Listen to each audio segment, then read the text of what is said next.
Hello, and welcome to Preparing to Survive and Thrive Homesteading Channel with Charlie B. So, what are we working on today?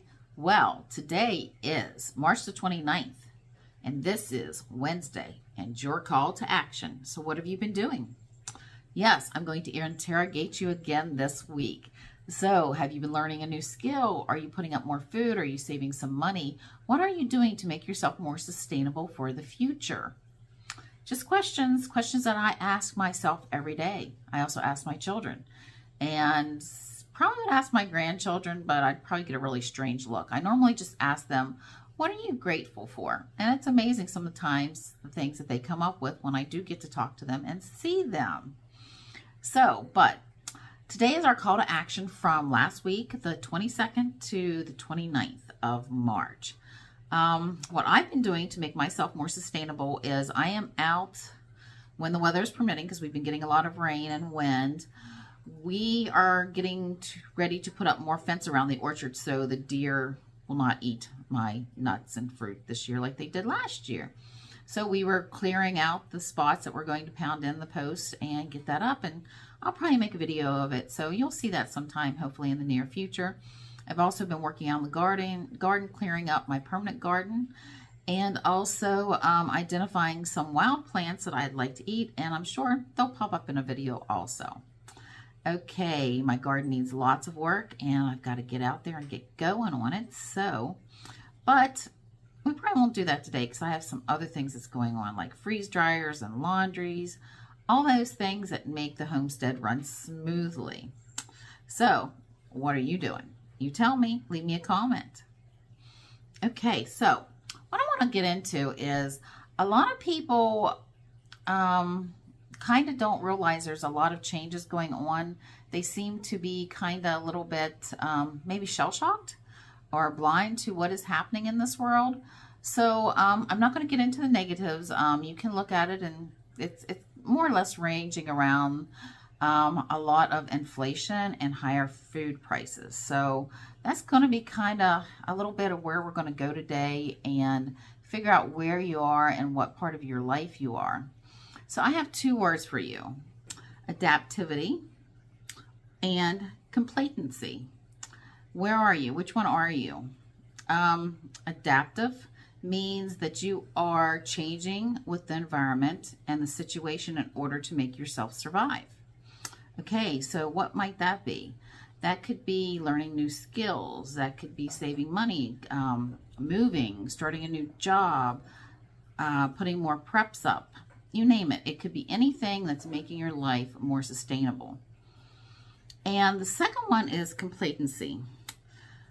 Well, I looked up the word because I didn't have a clear definition of it. I knew about what it meant, but what it kind of means is acceptance, and you're happy with the situation. And problem of it is, yeah, you're very happy with the situation and the way things are going, but you're not seeing the bigger picture that things are changing, and therefore you need to change and you need to do something different.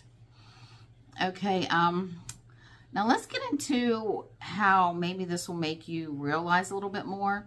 There's several businesses that were big names that are still big names, and they either adapted to the situation at hand, what was changing in the world, or they were compliant, or not compliant, compliancy.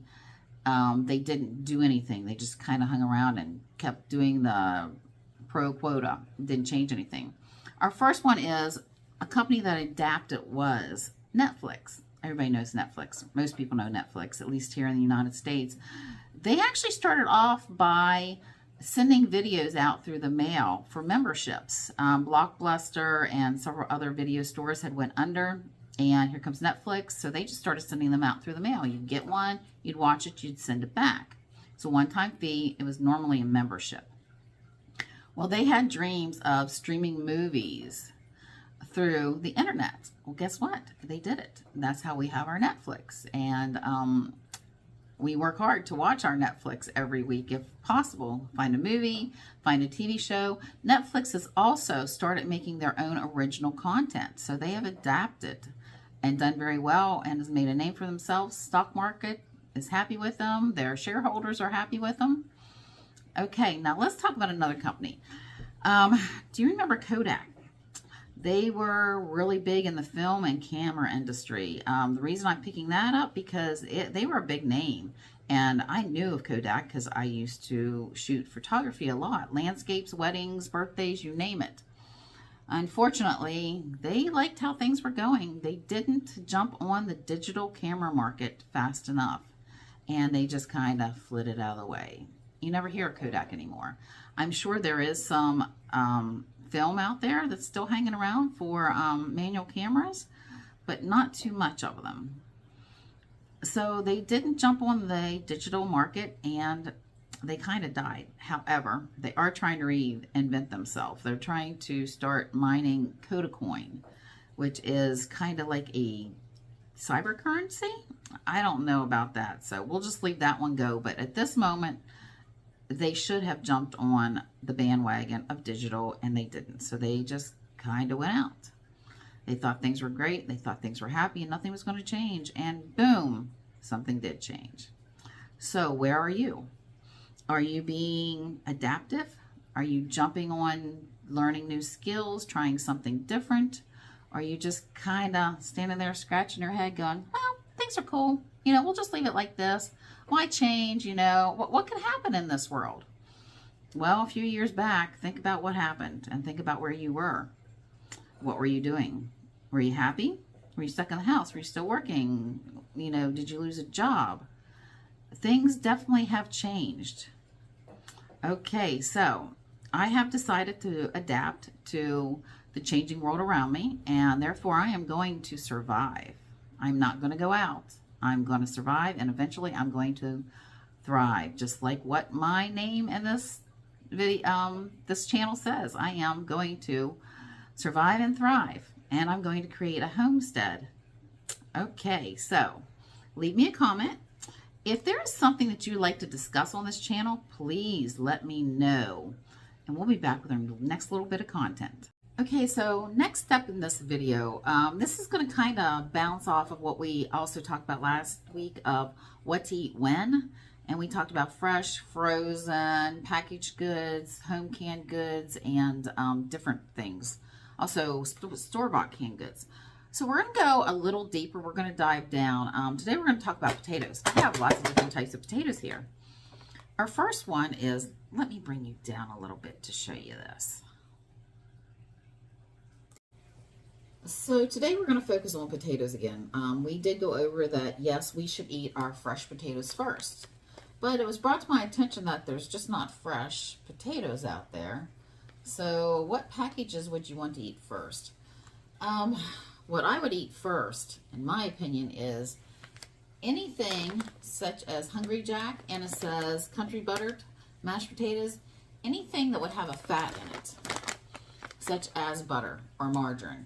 This has a lot of different things in it, and yes, it might last for a while, but after about a year past the suggested use date, it does start to go off taste, and I can guarantee the nutritional flavor. Now, are you going to put some of these in your stores? You might put some in your stores.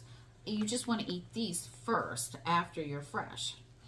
The next item that I would probably eat next would be these Idaho Au Gratin homestead potatoes. These are dehydrated potatoes, and there's a packet of sauce in with them for you to make au gratin. They're pretty good, but I've eaten these probably about 2 to 3 years outside of the expiration date, and they do get an off taste, but they're still edible, and you'll still get a lot of nutrition out of them, plus you'll get calories.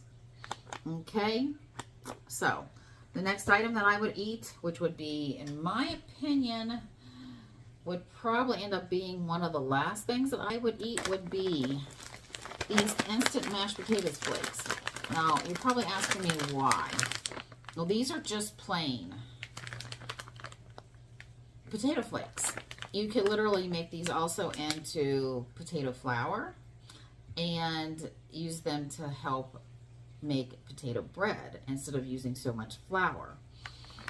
There's nothing but potatoes in here. So they will actually stay a lot longer than either of these two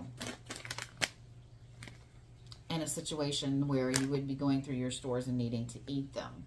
You can add a lot of butter to this, milk, and even make them tastier, some cheese, and end up with a load of mashed potato bowls. Sometimes when I'm in a hurry, I'll actually cook these up and I will throw like a beef soup over them. It tastes amazing. My family loves them and we keep moving on. So next week, maybe we'll dive into the many different ways of rice and when you should eat them. But that might just be a suggestion.